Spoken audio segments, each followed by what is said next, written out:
everyone, it's Peter Kerr from Rock Daydream Nation. This is the last word on the final concert, Rock Daydream Nation, talking about the last time for Black Sabbath and Ozzy Osbourne. And I have got three fine gentlemen, Reed Little, Joe B, Parish of Rock. We're going to talk about the concert. We're going to talk about the highlights, the lowlights, and everything in between. I will start off with you, the Parish of Rock. What we're going to do is go round robin. I would like you to pick one highlight and one lowlight, and we'll take it from there. So starting off with you, Parish.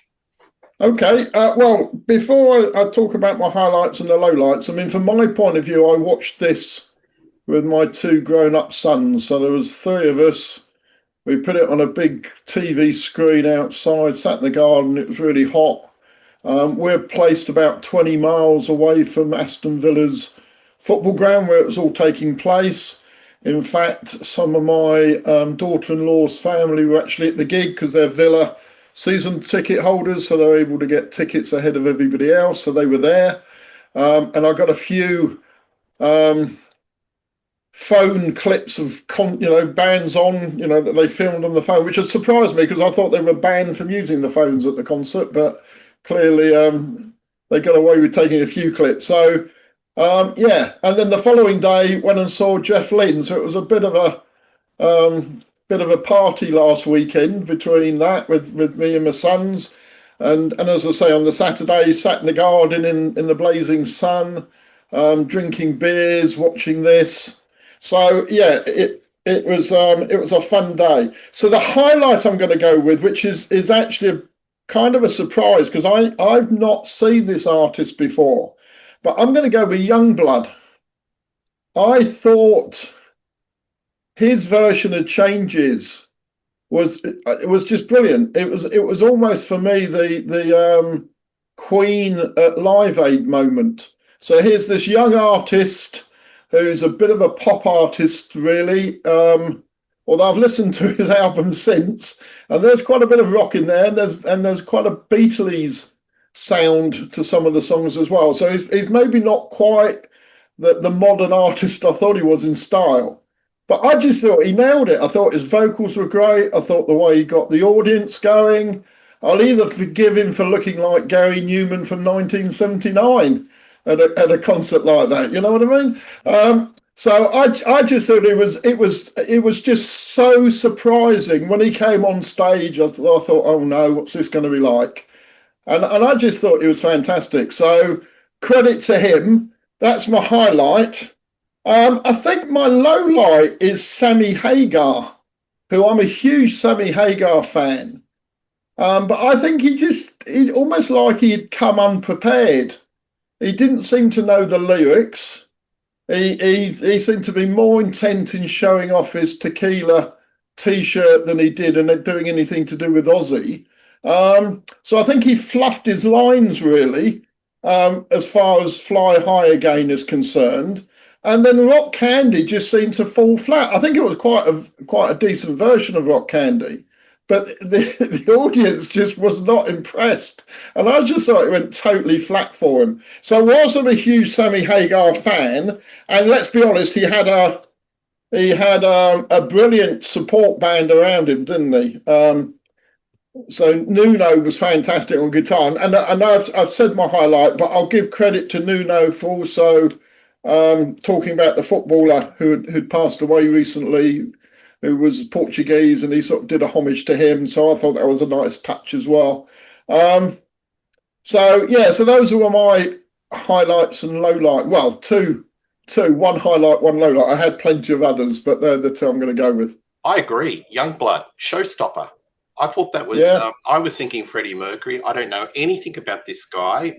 Reed and we were texting during the course of the whole show, and we had maybe slightly different opinion, but I knew straight off the bat, this guy had cut through, and it was a palate cleanser to the whole show because it was like a ballad. A lot of it was very,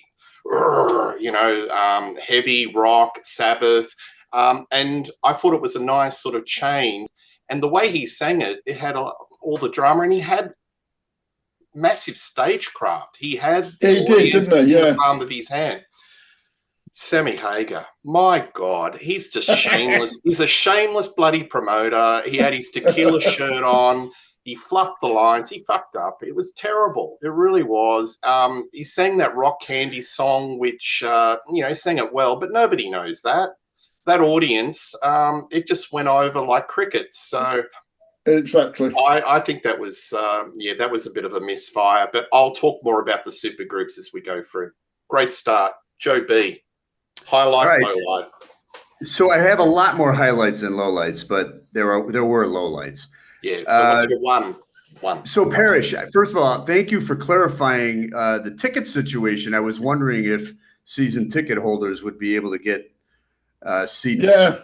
Yeah. Because my middle son's a huge EPL fan. So the odd thing the odd thing about it was the season ticket holder. I think every season ticket holder bought a ticket, which you can understand.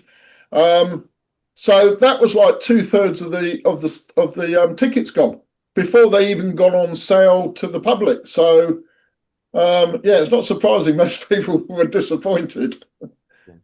Interesting. Yeah. So my first highlight, as everyone knows, I'm a huge Tool fan, and I thought they did a brilliant job with Hand of Doom. And Maynard is on record saying everything begins and ends with Black Sabbath for him, and the band is a huge influence on Tool. Danny Carey was a superstar throughout the whole show. He is the new Neil Peart, or he's his own entity as far as I'm concerned. But that was my first highlight. I really enjoyed it. I thought that Maynard handled the vocals really well. It was in his register, but the rest of the band, with Adam and the bass player, I'm blanking on his name right now, and Danny Carey, I just thought it was amazing. Lowlight, what the hell was Steven Tyler and doing there? It was awful. Like, and Ron Wood is too. It didn't fit in with the show. And it was interesting because, as I told you, I watched it bits and pieces live, and I watched the whole thing a couple days later on replay. And I can't hear my mic. I can't hear my mic. And I'm like, this asshole, Steven Tyler, because last time I saw them was at the Residency in Vegas, and he did that the entire show, yelling at the sound guy, the mix guy. I can't hear his mic. And it's the first thing you hear from him. And he goes out there and they play Train Kept a Rollin' and Walk This Way, and it has nothing to do with Black Sabbath. And I thought Ron Wood was lame as well. I don't know what he's doing. And on top of that, we've done our shows about Aerosmith. That whole his voice is shot as bullshit as well. So Steven Tyler was definitely the biggest lowlight for me, with Ron Wood sprinkled in there, because it had nothing to do with Black Sabbath. It was not entertaining. And it brought back bad memories of the last time I saw them, because all he did was complain about his mic and his monitors. So Tool was my first highlight. Steven Tyler was definitely my first lowlight. Okay, mate. I might have more to say about that, but I'll save that for later in the show. Thanks, mate. Reed Little, one highlight, one lowlight. Okay. And I'll say in advance, people, you're going to hate my comments. I don't care. Feel free to flame Peter's channel in the YouTube comments. I'm just going to call it like I see it. I do have a different perspective because of my lack of emotional investment in Ozzy. I have all of the emotional investment in the world with Sabbath and none at all for Ozzy. So that gives me a very different perspective on this. So this first low light kills me to say. I have said on many, many videos across Peter and across the Contrarians and other places, my three favorite guitarists from the 80s, Jake Ely, Vivian Campbell, and Yngwie Malmsteen. Well, you know what? Vivian and Yngwie can still play. Jake really was disappointing to me on this show. Now, we all get older and worse. No one improves with age, right? I mean, I'm there. But it was sad to see how far Jake had fallen. I understand he's got arthritis in his hands He said he wouldn't be doing Bark at the Moon because he couldn't play it. I remember reading that before the show started. But to come out and have Nuno Bettencourt playing his leads on Ultimate Sin, I was like, how humiliating is that? If you can't play to the standard, you know, what good does it really do to show up? And then after that, Nuno leaves and he's the sole guitarist, and they do A Shot in the Dark, which is a song that Jake doesn't even like because it's not one he composed. The bass player, Souza, composed it. And Jake's had a lot of negative things to say about that guy over the years. And I think he played it because it was the easiest song on Ultimate Sin. And even then, he turned in a really pedestrian guitar performance. And I don't want that to be the last thing I ever see from Jake E. Lee. I would much rather have gone out with my memories of seeing him live with Badlands. But I was like, okay, here he is. He's out of sorts. He misses his stage call. He's not able to get in the groove. They boo his freaking singer, which is something that he has no control over, but you can tell he's rattled, and he just turns in a terrible performance. And then I have seen people online saying, oh, Jake E. Lee made a fiery return to form on stage. And no, he fucking didn't. You know, it's one thing to say, I love this guy. I love this guy. I love his playing. I have all of his albums, including weird stuff like Retraced, where he's just is playing cover songs. He did a terrible job. So be honest about it. At least be honest with everyone else. That's going to come back before we're through with this. But then I want to, my first highlight in contrast to that, and you'll see my highlights are very general, whereas my criticisms are very specific. My highlight, Nuno Bettencourt. What a star. Oh my God. I'm not an Extreme fan. I'm an Extreme fan, but I'm not a fan of Extreme. Never have been, never listened to their music, but Nuno was on stage with everybody and he nailed everything. Just what an amazing player. So he was absolutely my MVP of that concert. And I think he could have stayed on for the entire show. He'd been like, hey, John Denius can't do Anthrax. Nuno's got it. I mean, he was just that good. He could have played with anybody. And I thought he killed it all day. So there you go. Contrasting two guitars. Jake E. Lee, I love you. But that was not a good performance. You know it wasn't a good performance. He didn't look happy. Nuno Bettencourt, what a rock star. Metallica, meat and potatoes. They're on the money. I like them. I like them a lot. They played all the old stuff. They did a cracking version of Johnny Blade. They just got on with the business, and I've got no complaints about it. I mean, they didn't do any of their later period stuff. It was just getting on with the business, and they really fired up the crowd. And I thought it was a really good set. It sort of reminded me of how special Metallica were and why they were one of the titans of the Big Four. So I really appreciated them. Let's talk about the elephant in the room, Guns N' Roses. Axl's voice, Mickey Mouse. I saw Guns N' Roses when they toured Australia, and I listened to 3.5 hours of Axl trying to hit the high notes. And it's as if there's been an operation on his vocals. It's like he's missing part of his larynx. It's like he's pushing out air. His upper range is completely shot.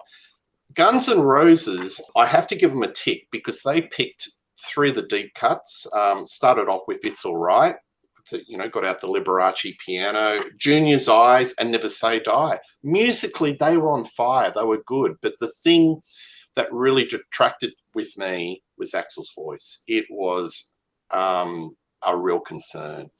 Upper helium, sort of weak vocals. They tried their hardest, but to me, that was definitely a low light, the declining vocals of Axl Rose. And I was looking at the live commentary, and he was copping a lot of flack in regards to that. So Metallica, positive. Guns N' Roses, not so. That's my highlight. Low light. Parish of Rock. What's your number 2? Okay, so my number 2 is gonna be Aerosmith or Steven Tyler. I thought he nailed it.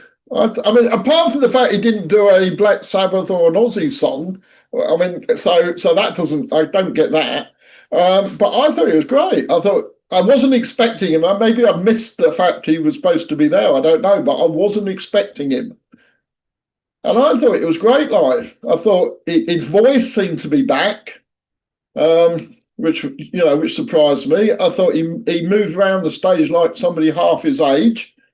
I kind of agree with that Ronnie Wood. I'm not even sure Ronnie Wood was really playing, but I kind of agree about that. But it was still nice to see the two of them on stage. I thought that was pretty cool, actually. So I really enjoyed Steven Tyler. But as I say, I wasn't expecting him, so maybe that was partly it. And I thought, okay, he can do Walk This Way in his sleep, can't he? I do think it was weird that they didn't do a cover from either Ozzy or Sabbath. They decided to go with a Led Zeppelin song, and I wonder if that's just because Steven Tyler's vocals wouldn't have suited the songs. That's the only reason I could think of. My low light is the drum off. I thought the drum off was just appalling. I can't imagine they'd rehearsed it. They kept looking at each other, missing their cue. It was just, I don't know, it was abysmal. And I'm not a biggest fan of any of the drummers that were up there, so maybe that's partly it. Although I think the guy, I've forgotten his name now. Anyway, the guy from Red Hot Chili Peppers, I think he's not a bad drummer. Chad Smith. Yeah, thanks. Yeah. But I think just generally, it was just badly done, really. Yep. Okay. Thanks for that. Joe, do you want to go to your number 2? Yes. So my number 2, possibly my number 1. I'd like to counter you on Guns N' Roses. I think their set overshadowed Axl's weakness in vocals, but he was singing through his monitors, and it did sound kind of weak. He's not Axl of the 90s or 80s. But I thought their set list was so friggin' awesome. And obviously this band jumped into music when I did. So like my friend had the whole back catalog, or his brother had the whole Black Sabbath catalog, but Never Say Die was the album I bought. Just like when Axl Powerage was the AC/DC album that he first bought, and that's me too. So I really enjoyed the set list with Never Say Die, Sabbath, Bloody Sabbath. And I'm sure he heard Sabbath, Bloody Sabbath from We Sold Our Souls from Rock and Roll, because that was released right around that same time as well.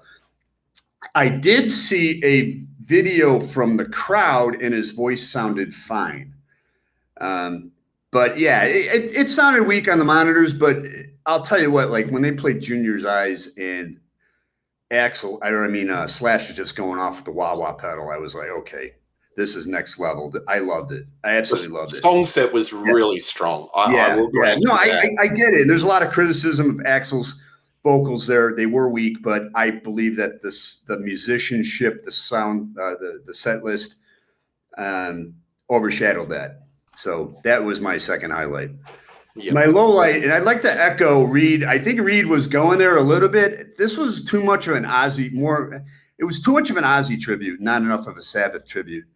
And the fact they didn't recognize anything from Dio or Gillan or Tony Iommi carrying the torch for so many years really annoyed the hell out of me. So the Ozzy songs in general, but mainly Lizzie Hale and Hailstone, I couldn't do it. Like, I know she did a good job with the Skid Row, but I don't know. I can't get into that band. I don't know why they were there. And if you're going to be there, like Mastodon, Mastodon is a newer band, or I guess, yeah, and they did a kick-ass version of Supernaut. I'm not a huge Mastodon fan. Hailstone or Lizzie Hale doing Ozzy, I'm out. It's a Black Sabbath tribute. So that's a low light.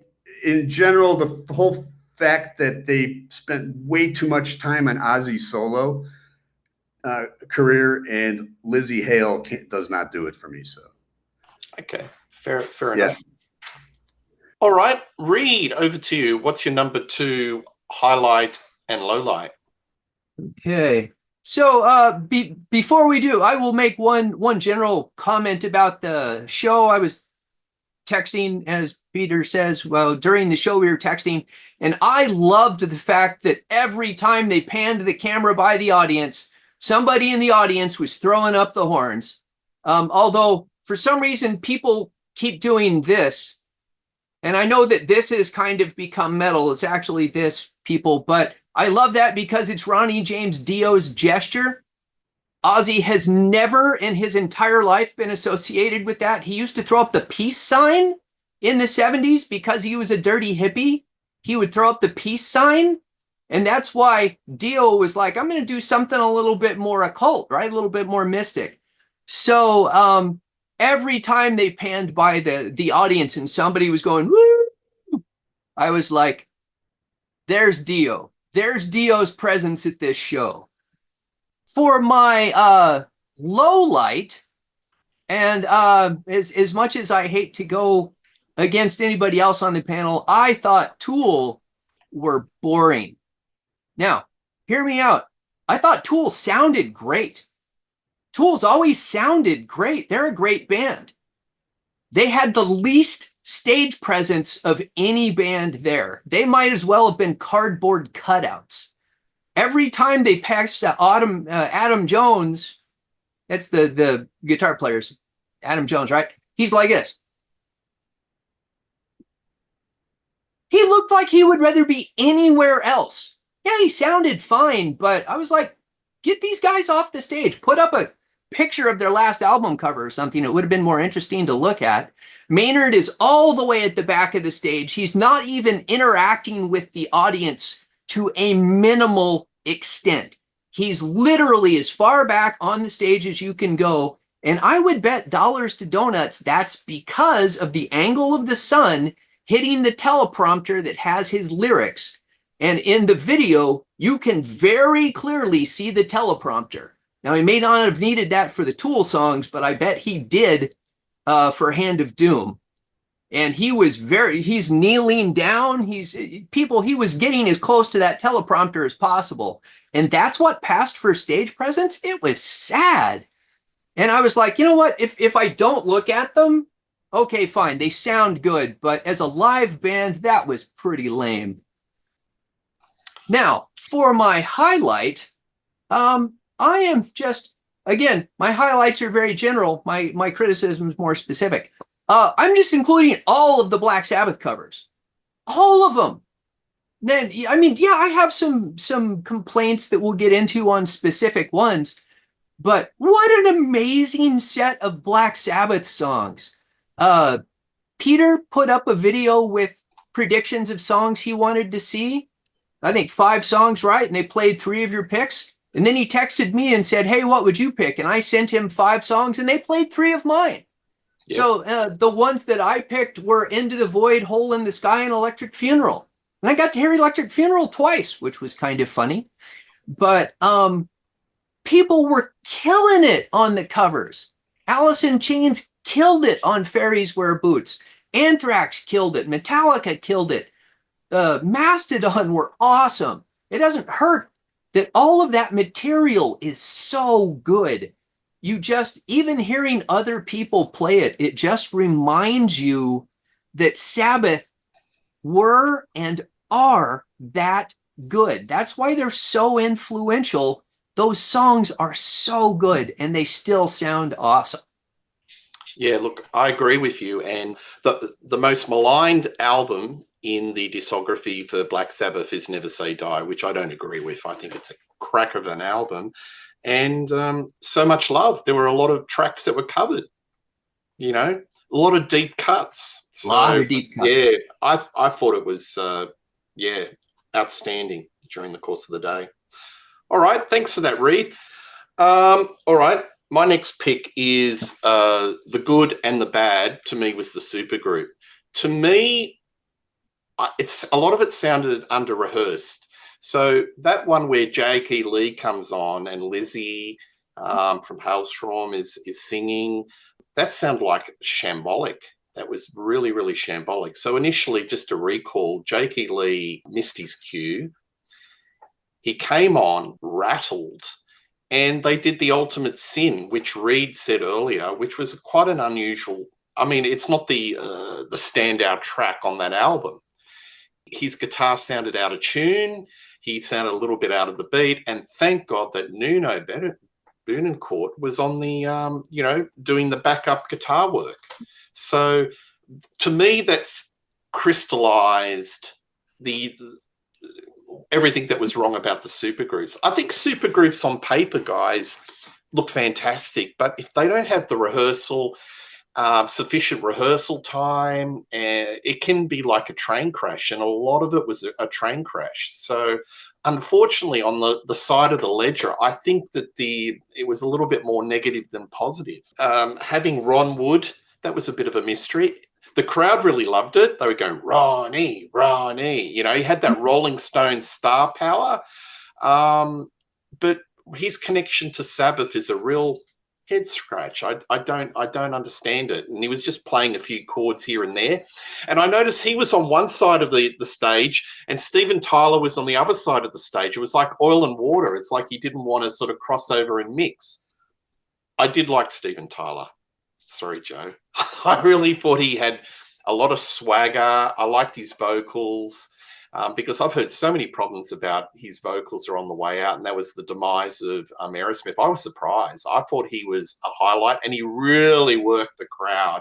But it had nothing to do with Sabbath. I agree. So I think this whole supergroup is like a mix of good and bad. I've spoken about Sammy Hagar. What the hell was he doing? He was mixing up his lines, and yeah, that was just kind of ridiculous. Yeah, I think supergroups. I think it was a mix of good and bad, and thank God for Nuno. He kind of held it together. He was like the glue. If he wasn't there, it would have been even more shambolic. There you go. Supergroups, the good and the bad. All right, we'll go back to you, Parish, for the number 3, good and bad. Okay, number 3. I really enjoyed the supergroups, the principle of it anyway. I mean, putting it into the context of what this was, which was an acts coming in to celebrate Black Sabbath and pay tribute to Ozzy. And I thought, by and large, with a couple of exceptions, one of which we've already mentioned, I think people generally came on in the spirit of it. And yes, I think some fell flat, but I think for me, the ones that fell flat were probably in the main artists I either didn't know or wasn't that interested in. But yeah, I thought it worked pretty well. And I think just carrying on that theme, I think the way they sort of evolved across with the revolved rather with the stage, that worked pretty well. There wasn't a lot of time between the artists, so I thought that was good. A low light was actually somebody who didn't play, which was Brian May. Brian May was there. Why didn't he get up and do a bit?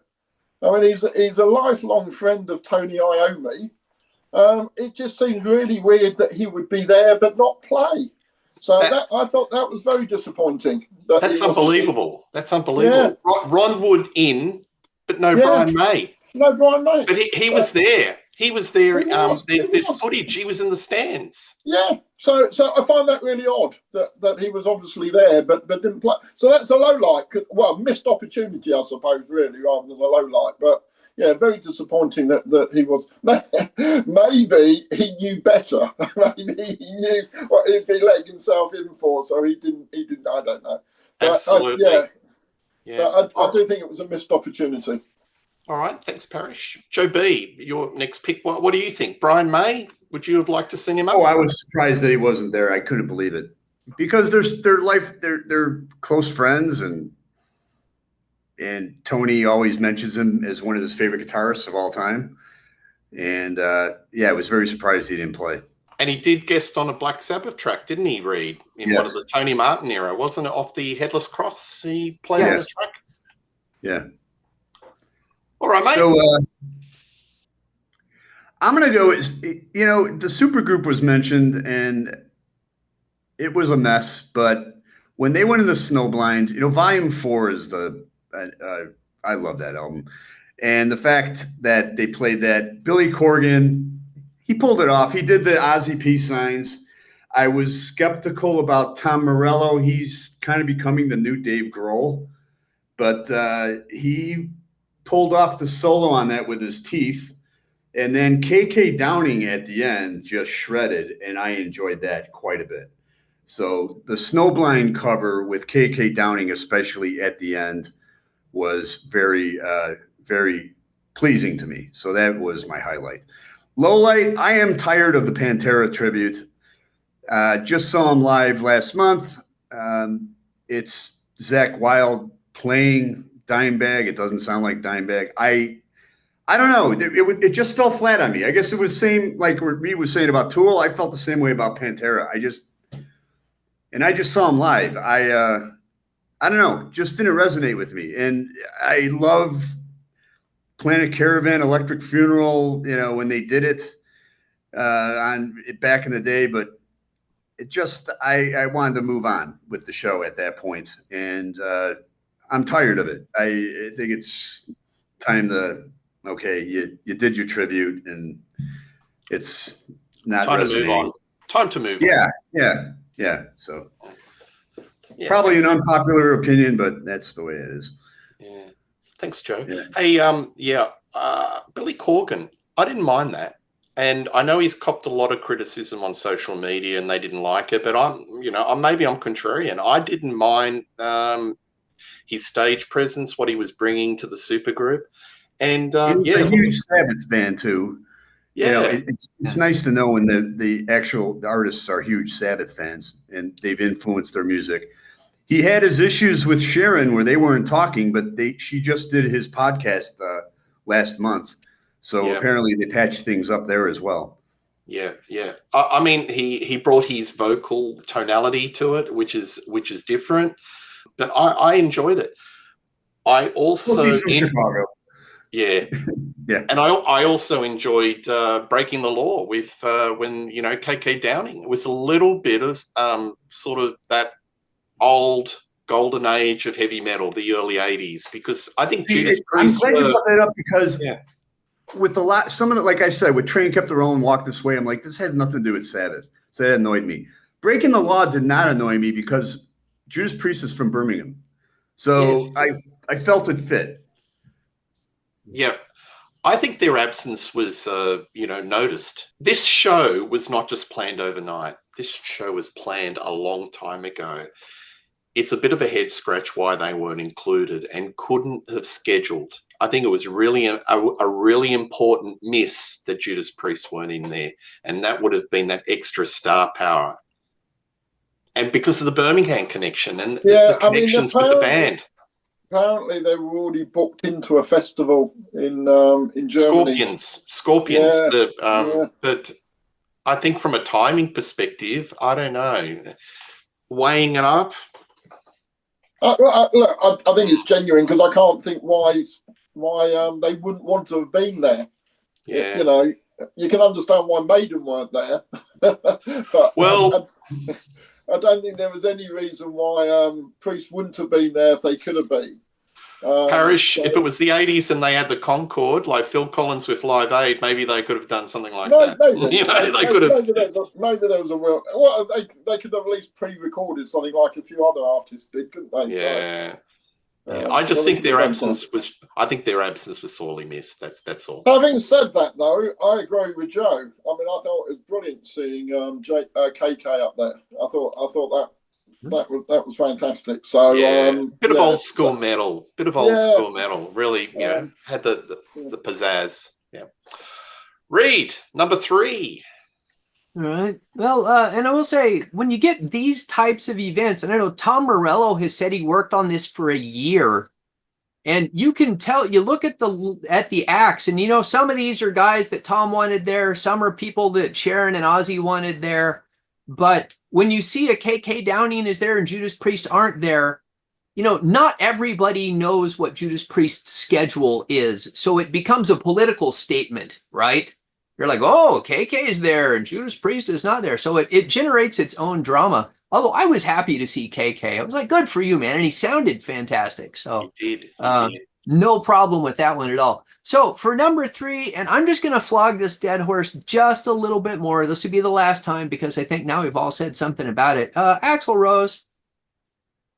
Here's the thing. Guns N' Roses has never been good live. The band is good.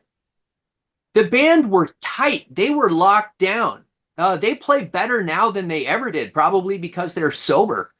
But Axl was terrible. And it's not just his tonality. If you look at, so music is made up of 3 fundamental things: melody, harmony, and rhythm. It's a rare performer who screws up all 3 of them at the same time. And Axl was so completely off time on one of the songs. I can't remember what it was, but I was like, it's like he was singing to a different band. My old guitar teacher emailed me and said, it sounds like Axl's singing a different song. Yeah, it kind of does. But Axl's never been good live. He hasn't. Guns N' Roses are great live. Axl has never been good live. So I can't say it surprised me. Now, I thought it was great that they had both Guns N' Roses and Metallica on the bill, because I don't think they've been on a bill since they did the tour in 1992 when Metallica had the Black Album and they toured Guns N' Roses and Metallica. So it's probably been 33 years since those bands were on the same stage. So that was cool. And the thing about a concert is you go into a concert knowing that some of it's not going to be great. Somebody in the band is going to be drunk. Somebody is going to be having a bad night. Everybody who's on a tour bus gets sick at some point. You can't avoid it. So you can kind of forgive all of that and just get wrapped up in the experience, right? But nonetheless, I thought Axl was easily the worst singer all day.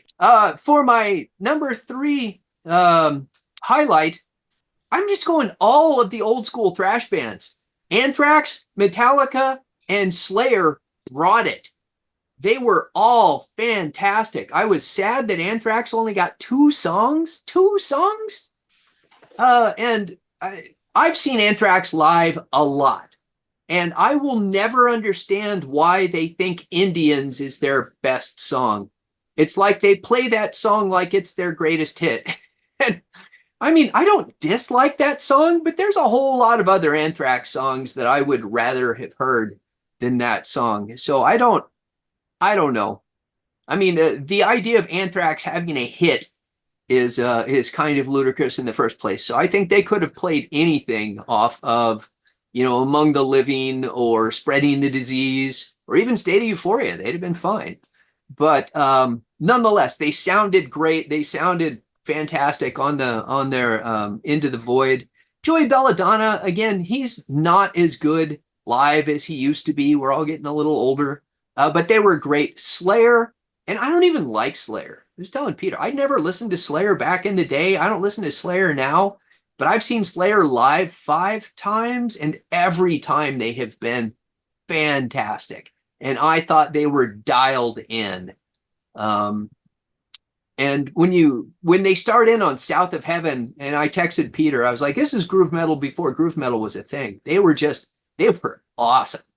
And finally, Metallica. I'm going to have more to say about Metallica later. There's a little spoiler for you, but they were so good. So the old school thrash bands, which you don't think of as being heavily Black Sabbath influenced. Black Sabbath fans, yes, but they were influenced by AC/DC and the new wave of British heavy metal and Motorhead.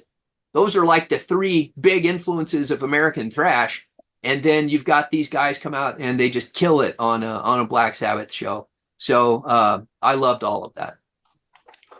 Thanks. Thank you, Reed. Look, I probably disagree. I think Guns N' Roses were very strong live in the early 80s or the late 80s when they first came about. I think Axl's vocals, you either love it or you hate it. It's a very unique vocal style. You know, I've got a lot of bootlegs and heard them when they were playing on the Sunset Strip, and they're on fire.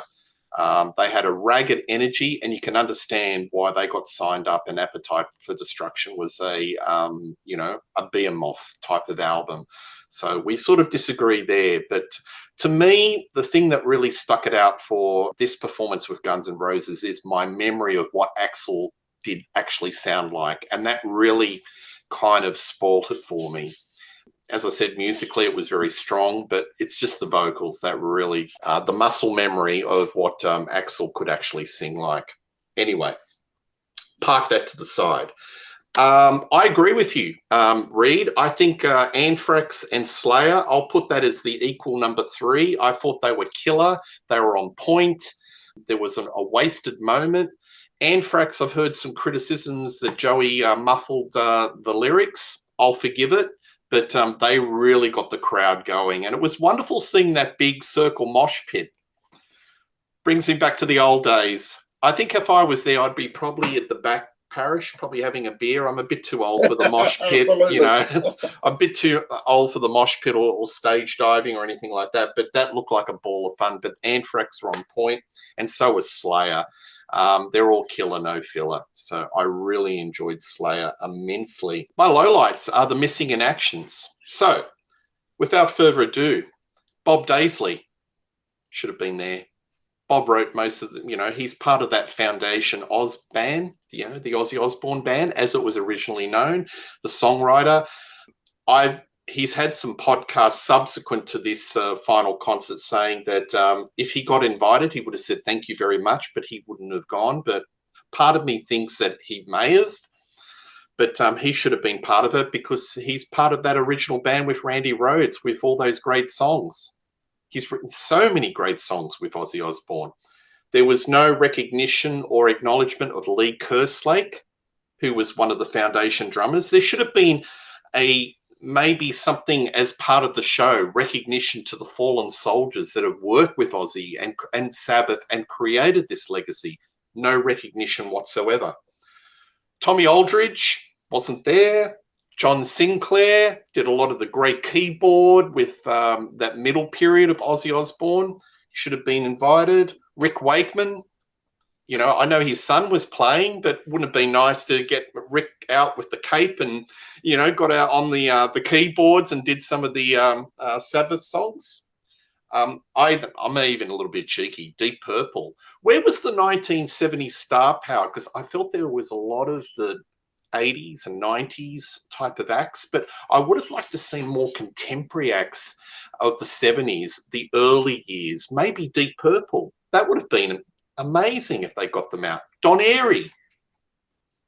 So to me, my low light was the missing in actions and the non-recognition of some folk that were part of the Ozzy Osbourne Black Sabbath story that should have got recognition. And we all know the reason why they weren't acknowledged. But, if J.K. Lee could get a Guernsey and Billy Corgan, there's a bit of forgiveness factor. Maybe, it would have been a good time just to say, let bygones be bygones. Let's put on a show and get them on. All right. Parish, number 4. Okay, my number 4, and I'd be really interested to hear what you guys thought of this. But I was really moved by the shots that they had in between the bands of the artists who were playing tribute, the fans that were playing tribute. The fact I live 20 miles from Birmingham, all of the, it was very Birmingham centric, wasn't it? And talking to people who live in and around Birmingham, the clips particularly with the Children's Hospital, etc.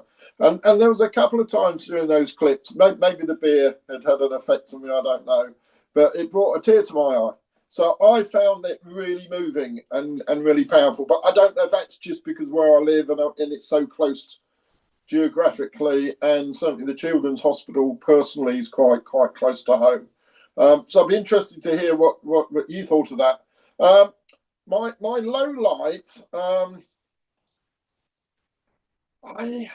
I just felt there was too many songs. I know the artists were going to play one of their songs amongst it all, but it almost felt like the Ozzy and the Black Sabbath songs were the afterthought, and they were there mainly to play their own songs. Not in every case. I think there was a couple of exceptions, but I do feel generally there was too many. The band's playing too many. They'll play two of their own and one Sabbath song or Ozzy song as an approximate ratio, and I felt that was the wrong way round. They should have been more covers and less of their own material, in my view. But maybe that's partly because I don't like all of the bands that are on there, so maybe I didn't need to hear some of those songs. I don't know, but I would have preferred more covers. Don't often say this, but I would have preferred more covers and less of their own material. So, yeah, I get that. I think I tend to agree with you. In regards to the stream, the presentation, I thought it was top notch, and I just loved the bits in between. The little sort of cameos with all the fans, and I got a sense of Birmingham. I thought it was really, really well put together. So from my perspective, I thought that was part of the fabric of enjoying this whole experience. To me, this was like a heavy metal live aid. This was our heavy metal live aid. And I felt a sense of importance, and I was part of history in watching it. And all these little bits of fans and their journeys and their experiences with Sabbath, I thought that was really, really good, really well put together. Those little medical things they had in the middle, they're heartbreaking. What can you say? Sick kids. It's tough to watch. Yep. And you do have to say this. Apparently, the number they're throwing out is 140 million pounds for charity. Yeah. So good on them. Yeah, absolutely. Good stuff. All right, Joe B, number 4. Well, my absolute favorite Black Sabbath song is Supernaut, and the fact that Mastodon did an incredible version of it. And I'm not even a big Mastodon fan. I couldn't name 5 of their songs. But I thought they did a great job. I like that the drummer had the lyrics on his snare drum and he was singing it. I thought they just did a great job. And then when I'll get to my low light with the other one. But when the drummers came out and actually played the conga line part in the middle, I thought that was pretty cool. But so that's definitely a highlight. The low light, I have to agree with Parish Rock. Drum Off. They took one of the best Black Sabbath songs and made a parody of it, and then did this stupid Drum Off, where someone should have just played Symptom of the Universe. And I think Metallica could have done a killer job, and Rob and Kirk could have done the acoustic thing, like when they noodle, in their live shows. I thought that would have been more appropriate, but to have that stupid drum off. The guy from Blink-182, I don't care about. Red Hot Chili Pepper, he's a great drummer. Looks like Will Ferrell, but I don't know. Danny Carey, like I said, I'm a big fan, but I don't know. I thought they ruined a great Black Sabbath song by doing that drum off. So that was a low light for sure. But highlight was Mastodon doing a killer Supernaut version of Supernaut. Yeah, when the drum off occurred, I think I texted Reed and said, I wonder what the lineup for the a bourbon and Coke is at the bar. I think there would have been a few people. I hate drum solos, and it's got to be something truly special, and this was diabolical. So I think I would have been heading for the a pint of lager, Parish of Rock at that point. Yeah, absolutely. Yeah. Reed. All right, number 4. All right, well, I'm it's not surprising that some of our low points are very similar, and I think very similar to most of the people who watched the live stream or have watched the numerous videos about it on YouTube that are taken down just as soon as the company that owns the live stream rights can find them. They have been very active. But it's Sammy Hagar. And here's the thing. I think Sammy is a real rock star. The guy is just as old as Steven Tyler and looks half his age. He looks healthy. Because he's living in, northern Mexico, and he's all suntanned, and he was probably liquored up to the gills. Sammy is drunk 24/7. So the fact, though, despite that, Sammy did not use a teleprompter. You can tell because he was walking around, he was singing, facing all different directions, and he was screwing up the lyrics constantly. So, on the one hand, I thought, that's rock and roll, baby. And on the other hand, I thought, that is just about the least professional performance I have ever seen.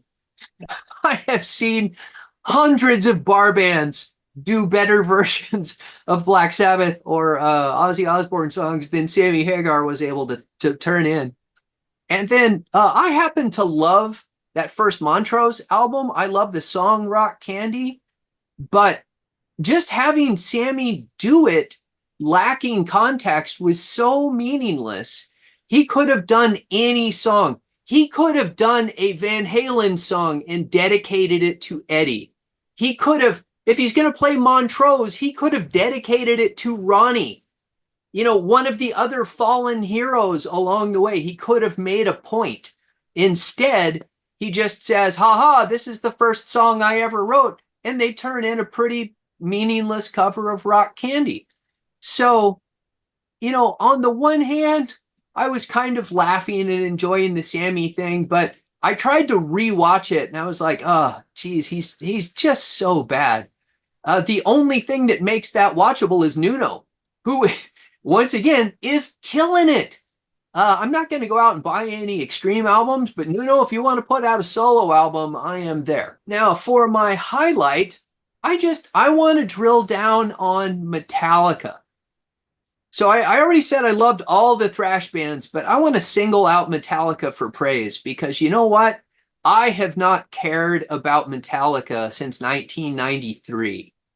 I happen to love the Black Album. I think it's fantastic. I don't like anything they did after that. I just stopped caring about that band. And at this show, they did covers of my favorite Sabbath song, or not my favorite song, but you know, one of my favorite songs, a cover that I wanted to hear. And then they did songs off of Master of Puppets and Ride the Lightning. And I was like, this is brilliant. It could not, for my taste as a former Metallica lover, and at the time Master of Puppets came out, they were absolutely my favorite heavy metal band. It was amazing. And I thought it was very well considered. It was very thoughtful. And yeah, you know what? James Hetfield couldn't hit the notes on Johnny Blade. He was not even in the same ballpark on the Johnny Blade lyric. But man, I forgive him. By that point, I had so much goodwill built up for that Metallica performance. I was like, dude, he's trying at least. Give him points for trying and for playing a deep cut. And they sounded great and they played songs that I wanted to hear. I cannot imagine a more perfect Metallica experience at my age. I loved it. Yeah, playing Johnny Blade. And as I said, I did a show on Rock Daydream Nation about 5 songs that I'd like to hear. And that was one of them. And it got played by Metallica and beautifully. I loved it. I think, Reed, you made a cheeky comment that you found that the yellow drum kit of Lars was a little bit distracting. Yeah, oh, yeah. So I don't know if you guys noticed. Lars's drum kit is physically smaller than any other drummer on that show. He had less drums and it was short. I don't know how big a guy Lars Ulrich is, but his kit was very small and fluorescent yellow. And somebody who pays attention to modern Metallica, maybe that's something from their latest album or something. I don't know. Yeah, I think there's a bit of a theme. It's the yellow and black. But anyway, that's. But oh yeah, it was really. I was like, why has he got a fluorescent yellow drum kit? Absolutely. That's their latest album cover. Yeah, Yeah. absolutely. Low light, drum off. Didn't like it. A waste of time. So that's bourbon time. I'll get that out of the way. I'm going to talk about highlight. I'm going to get to the business end. I thought Ozzy, that was very moving. So the throne comes up. He's sitting in the chair. And I thought that band was absolutely killer. Zakk Wylde played wonderfully. Tommy Clafoutis on the drums, he was just hammering it because I think Martin Popoff at one of the recent shows doing a review said the drumming across the the whole show was was a bit hit and miss, and a lot of drummers were overplaying, but Tommy was just great in that particular band. And I tend to agree with Martin. I thought, all the songs they played were really good, and Ozzy sounded okay. And that was the biggest sort of thing that everyone was worried about, to my ears, that how is Ozzy going to sound? And to be quite frank, and I'll talk more about that in my number 5 pick, I think when it comes to the Ozzy and Black Sabbath, maybe it's critic proof, because it really is the farewell. These guys are in their 70s. Ozzy, he's got Parkinson's. We all know the story. And for him, to get to where he was in that stage and sing those songs and with the group, I think they pulled it off, and they pulled it off remarkably. Mummy, I'm Coming Home. I thought that was quite moving, emotional. I had a bit of, I don't know, I was not tearing, but I had the feels. I thought that was a very emotional part of the show. And when they did the footage of audience members, with dabbing their eyes with the Kleenex, that had a lot of gravitas and weight to the performance for me. So I think Ozzy, for me, that was probably the moving, emotional center of the whole day. I thought that was sensational. So Ozzy and that set, playing the early Randy Rhoads stuff and Mama, I'm Coming Home, I thought that was fantastic. Parish, number 5. Well, I'm going to follow on. So I had spent, I'm sure I'm not alone in this, had spent most of the day enjoying what I was watching, but kind of fearing what might be to come. As if it might be an anticlimax. How many songs would he actually sing? Would he have singers on there with him? How would it go? And I yes, it was very moving. It's hard to know how much of that vocals was his and how much had been pre-recorded or whatever. But actually, I don't think it mattered. I think everybody was wrapped up in the moment to see him up there. He did 9 songs in total, which was a lot more than everybody thought he would get through. He looked he looked regal on that throne as well, didn't he? I mean, he kind of fitted. It looked good.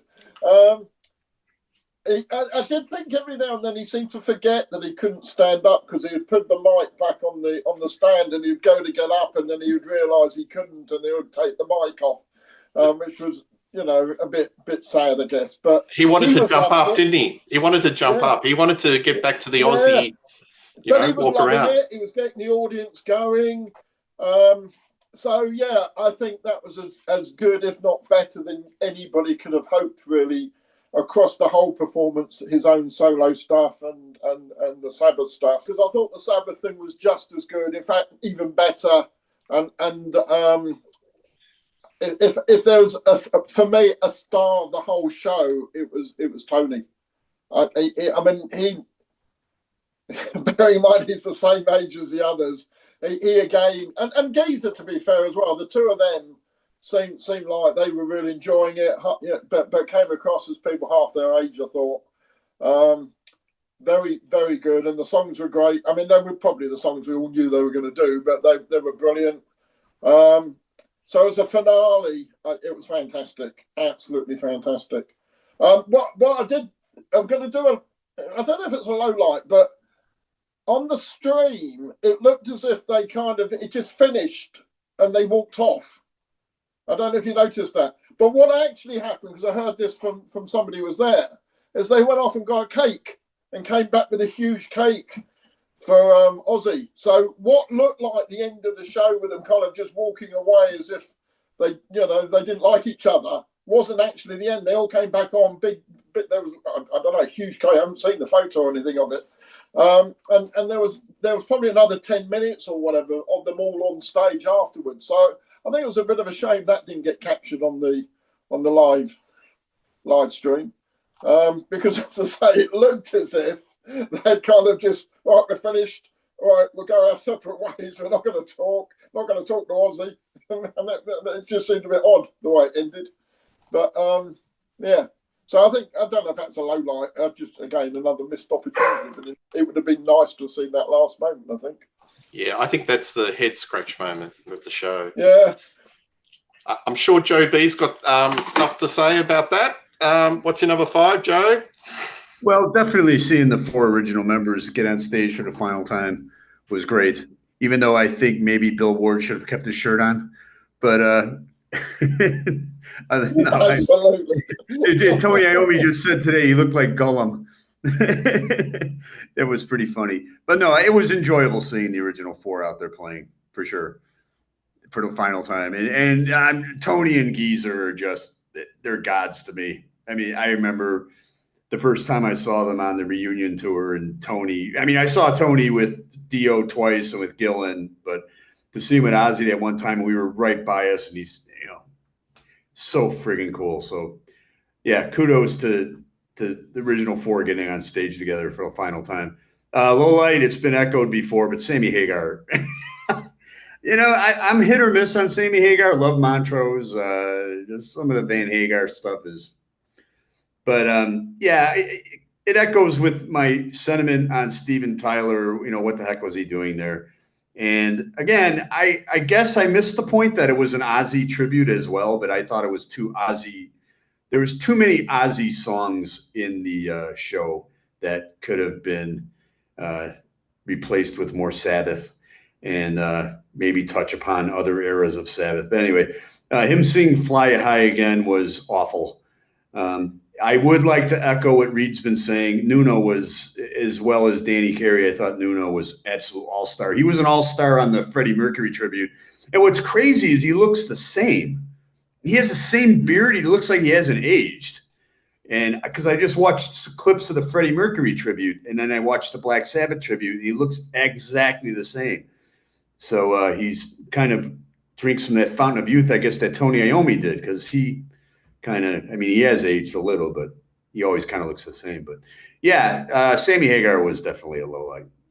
Yeah, I think Nuno's stakes out of this show have risen, haven't they? I think he's going to be, a lot of people are going to be using him on their shows. I think he's done stuff with Rihanna. He's one of those. I saw him play Rihanna. It was crazy. Yeah. I was in Los Angeles when Umbrella just hit. And I had a friend who was a member of the House of Blues, and I said, "Can you get me in?" This was in Hollywood, and I got in because I knew Nuno was playing guitar with her, and it was packed in there. But a year later, she's selling out arenas. But Nuno played. He was her guitarist, and he's got to make a buck, But yeah, I think his star power has risen out of this show, out of anybody that's performed. Go back and watch that Freddie Mercury tribute. He was amazing. He's the only guy that really could replicated Brian May's sound. It was incredible on that as well. Yeah, absolutely. So if I was him, get some material out. Well, the thing is, like with the new album. The new album, they have 2 killer songs, and they go back and that are, I don't know. Yeah. Extreme is, it's a whole other subject, but yeah, another day, mate. We'll cover that. Reed, number 5. And for those guitar nerds out there, a lot of people have been commenting that Nuno's guitar no longer says Washburn on the headstock. It just says Nuno. So he may be the next celebrity to go off selling his own guitar brand.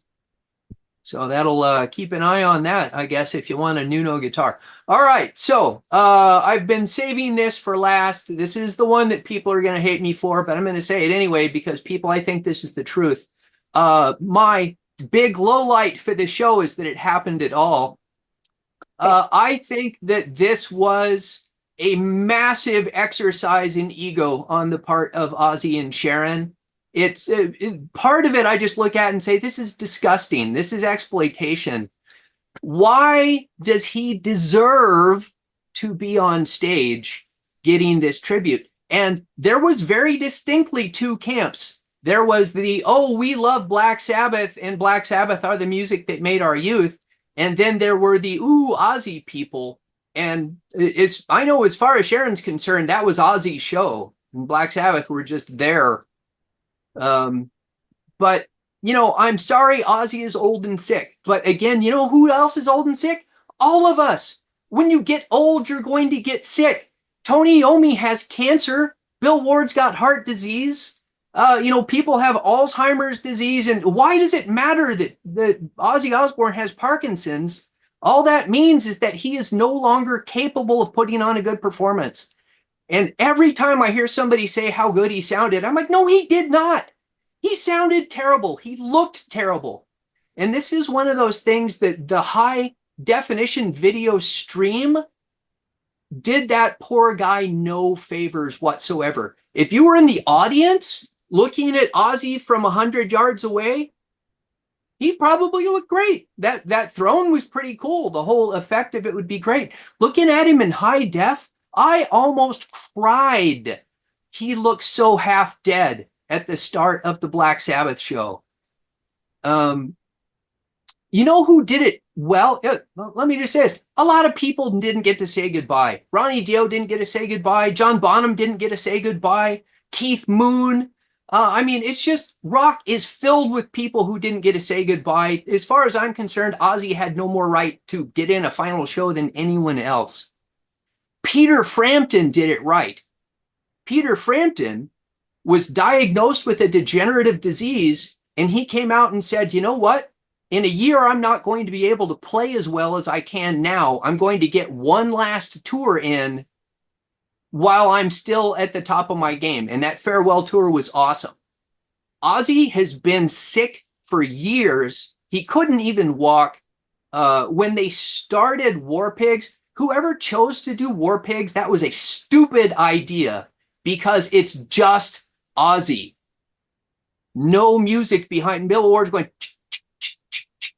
and he can he's slurring his words. He sounds terrible. I was like, please don't let this be my last memory of Black Sabbath because this is so bad. It's heartbreakingly bad. And the fact that everyone loved it so much is because they're not really paying attention to the show. And I have no problems with that. But it is what it is. Don't say it was great. It was not great. The other three numbers were better. They were so much better because you had full music behind the vocals. And Ozzy could stop and, get the audience to sing, and Tony and Geezer are playing. And Tony and Geezer still are amazing. You'll notice every song they did, by the way, was too slow. Every track they played was slower than album tempo. So Bill Ward obviously could not play it at full speed. It was not a great show. Now, my highlight is that it happened at all. So,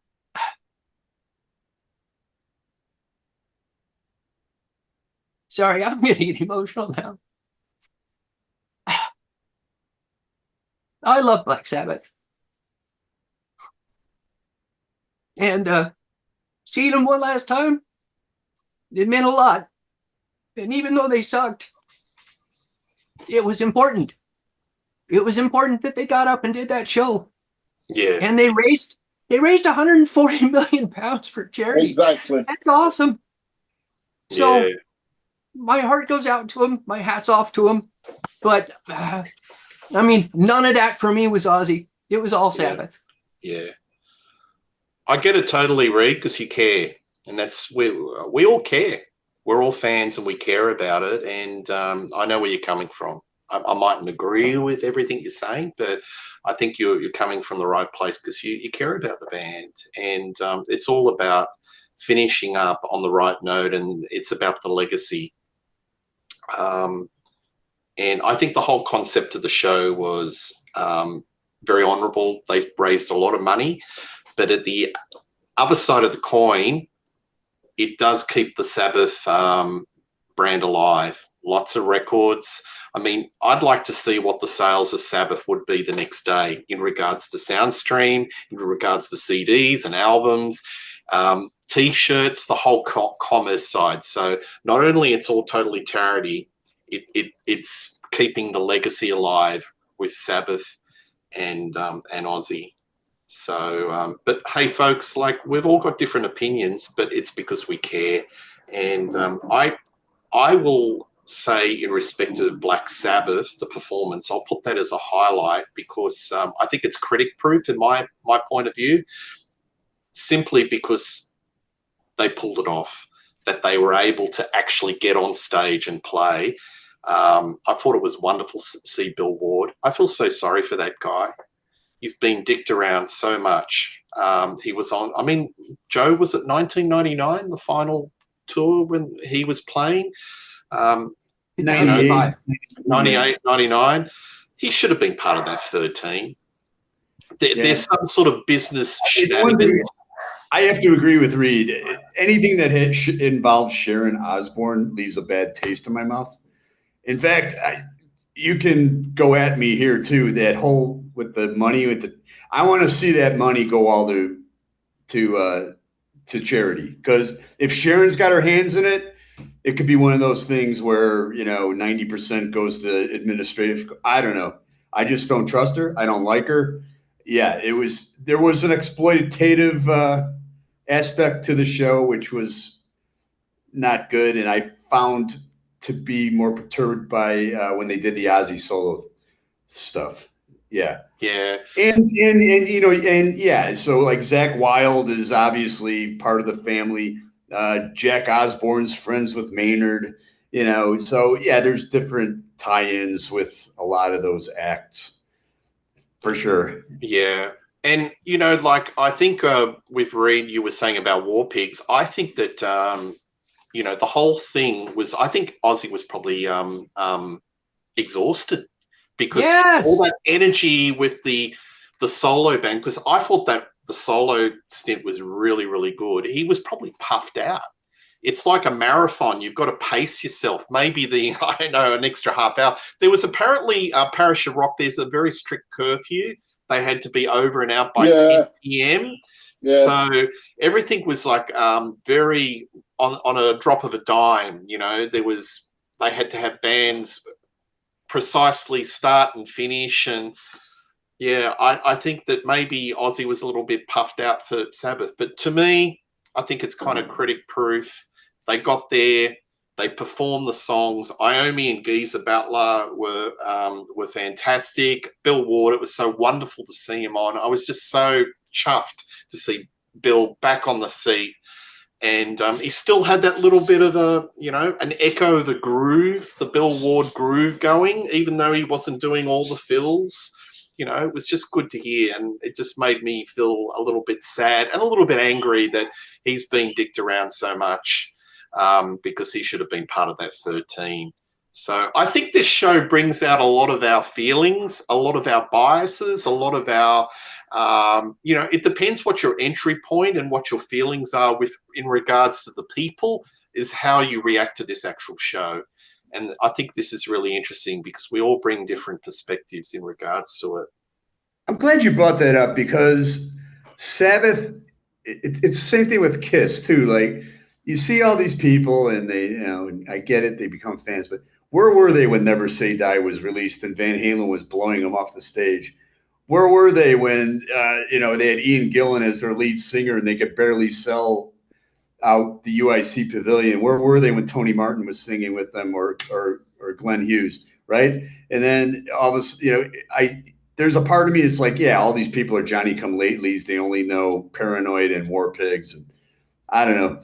I'm going to disagree. I'm going to disagree though, Joe, because I've got family who were there. Well, in-laws who were there, who are in their 20s. Their grandfather was there at Black Sabbath when they started. Their father saw them during those 70 heydays. They didn't. The kids didn't because they weren't born. But they've been brought up with Sabbath. Yeah, but there was and there's absolutely Sabbath is in their blood. So for them to be able to see Sabbath one last time in a way that they would never be able to do otherwise. I mean, I'm sure there was loads of people there who weren't huge Sabbath fans, but Andrew and David and their friends, they are.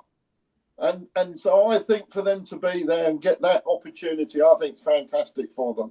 I guess this is where you can give Sharon credit because she resurrected the brand. Yeah. But I mean, there were some lean years there for Sabbath. I remember calling into a radio station where they were doing, Get the Lead Out and everything. I'm like, what about Black Sabbath? And they're like, what? Who's Black Sabbath? They're dinosaurs, right? So there was a period where Black Sabbath was persona non grata. Even the Dio years it was full on heavy metal and we loved it, but there was a whole audience out there that, didn't flock back to it. So I don't know.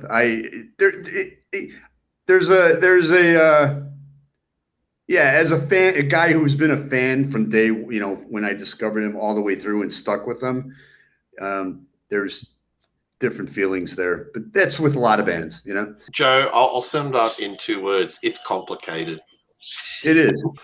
All right, gentlemen, thank you. This has been an epic show, and you have definitely brought fantastic views, and I really appreciate it. So, Reed Little, thank you for your views. From the Contrarians, Joe B, rock on.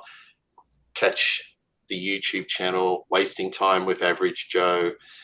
Parish of Rock, as always, on the Contrarians and on this channel.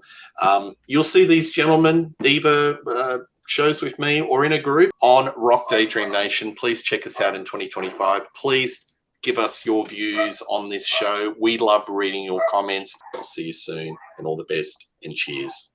See ya.